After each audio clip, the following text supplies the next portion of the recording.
नहीं सहन कर पाए मल्हार सरकार देवी अहिल्या का अपमान, ले लिया ये बड़ा निर्णय। नमस्कार दोस्तों, स्वागत है आपका आपके अपने चैनल हंग्री स्पिरिट्स में। हंग्री स्पिरिट्स देख रहे सारे दर्शकों का मैं अंजू शर्मा दिल से स्वागत करती हूँ। तो दोस्तों, कभी कभी ऐसा समय आता है जब आपको वक्त से पहले कुछ निर्णय लेने पड़ जाते हैं। आप एक सही वक्त का इंतजार तो कर रहे होते हो, मगर हालात ऐसे बन जाते हैं कि आपको वो निर्णय अभी इसी समय लेने पड़ते हैं। ऐसा ही कुछ मल्हार सरकार के साथ भी हुआ। चर्चा करते हैं। पहले वही निवेदन, जिन्होंने अभी तक चैनल को सब्सक्राइब नहीं किया है कर लीजिए, साथ में दोस्तों बेल आइकॉन दबाइएगा ताकि आपको हमारे वीडियोस के नोटिफिकेशन मिलते रहे। तो दोस्तों, एक बात तो बड़ी साफ है कि राजा प्रजा के लिए बहुत कुछ करता है, तो प्रजा का भी दायित्व बनता है कि वो भी राजा के लिए करे। धर्मशास्त्रियों का भी दायित्व बनता है कि वो अपने राजा को ऐसे दुख भरे समय पे उनको सहारा दे, ना कि उनको कटघरे में खड़ा करे। मगर यहां पे इस सीरियल के जरिए जो हम देख रहे हैं, ऐसा कुछ भी होता नजर नहीं आ रहा है।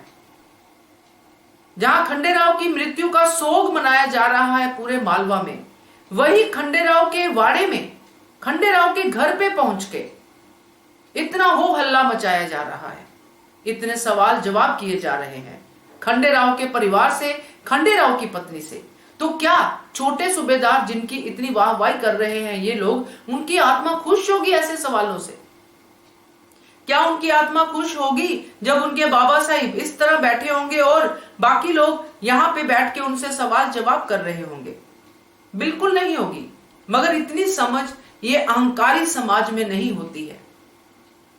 ये वही समझते हैं जो दिल से चीजों को सुनते हैं, दिल से लोगों के साथ जुड़ते हैं।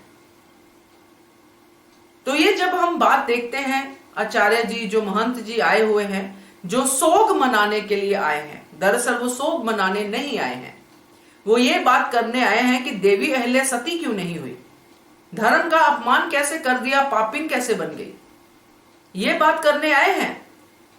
इसलिए जब देवी अहिल्या संबोधित करती है सबको, जब दरबार में छोटा जो मुख्य कक्ष है उसमें बात चल रही है, महंत जी अपनी बात कहते हैं, मल्हार सरकार गम में डूबे हुए हैं, तो द्वारका रानी वहां पे जाके देवी अहिल्या को कहती है कि आप संबोधन कीजिए।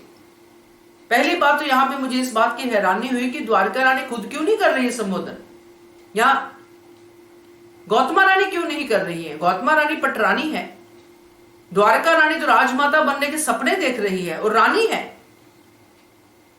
वो देवी अहिल्या को क्यों बोल रही है संबोधित होने के लिए? चलिए, खैर होगा कुछ इसमें कि उनको लगा होगा कि देवी अहिल्या अच्छे से चीज को संभाल सकती है। ये एक हम बेनिफिट ऑफ डाउट इस बात को दे देते हैं, मगर सवाल दिमाग में आया इसीलिए मैंने शेयर किया। तो यहां पे देवी अहिल्या बोलने लगती है तो महंत जी वहां से उठ के चले जाते हैं, कहते हैं कि हमें कुछ नहीं सुनना है। और जब बाहर चले जाते हैं बिना कुछ कहे, बिना कुछ दरबार में अपने राजा को कुछ बोले हुए, सिर्फ हाथ जोड़ के माफी मांग के निकल जाते हैं, जो भी कहते हैं वो। तो गौतमा रानी गंगूबा तात्या को पीछे भेजती है, तो पता चलता है कि वो तो गुस्से में भरे हुए हैं और गुस्सा उनका सारा का सारा देवी अहिल्या पे है कि अधर्मी है, पापन है, ये सब चीजें बोलते हैं और बहुत अपमान करते हैं। देवी अहिल्या के सवालों का जवाब नहीं है उनके पास, किसी के पास नहीं है। मगर ये बात उनके दिमाग में पक्के तौर पे है कि ये प्रथा नहीं रुकनी चाहिए, और लोगों की बलि दो, और स्त्रियों को मरना चाहिए। ऐसे विचारों वाले हैं ये धर्मशास्त्री। इसीलिए जब बहुत ज्यादा बोल देते हैं, अहिल्या को पापिन तक कह देते हैं, तभी मल्हार सरकार आते हैं यहां पे। दोस्तों, सुन रहे हैं वो, हमेशा की तरह वो ऐसे ही सुनते हैं, देखते हैं, समझते हैं कि देवी अहिल्या कैसे इस चीज को तर्क में लेके आएगी, कैसे अपनी बात को कहेगी, क्योंकि उनको देवी अहिल्या पे पूर्ण विश्वास है और वो करती भी है। मगर यहां पे पानी सर से ऊपर हो गया। जो फैसला देवी अहिल्या का था ही नहीं, उसी फैसले के लिए उसके ऊपर पाप का आरोप लगाया जा रहा है। इसीलिए मल्हार सरकार का आना यहां पे जरूरी था। वो आए, उन्होंने अपनी बात कही, पूरी तरह से उन्होंने आचार्य जी को बताया कि ये पाप देवी अहिल्या का नहीं, मेरे ऊपर है। मैंने ये फैसला लिया है, मेरा फैसला है कि अहिल्या सती नहीं होगी।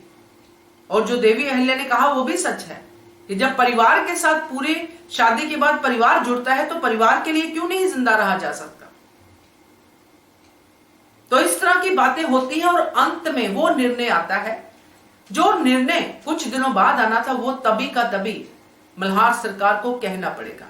और वो निर्णय है कि मालवा का भविष्य कौन।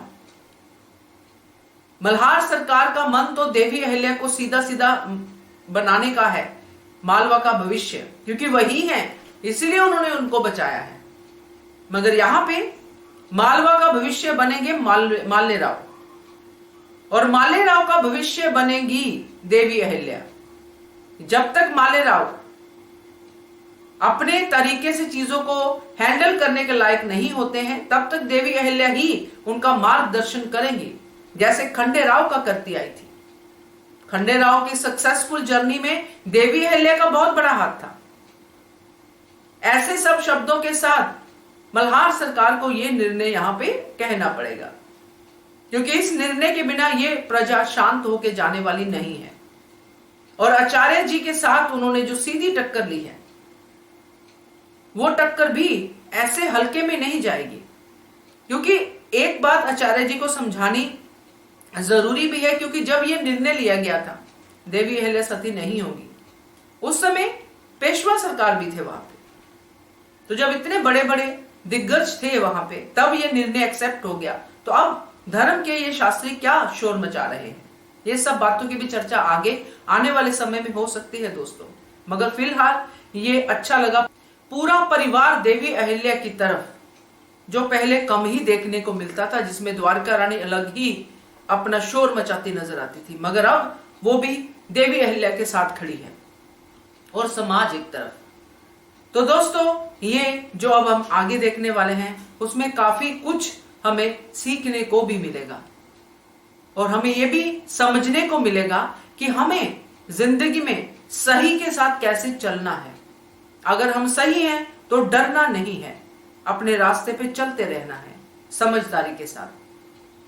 तो ये है मल्हार सरकार का निर्णय, जो आने वाले समय में हमें पता चलेगा दोस्तों, क्योंकि ये निर्णय उन्होंने अभी इसी समय लिया है, इसी सीन में लिया है, क्योंकि लेना पड़ा।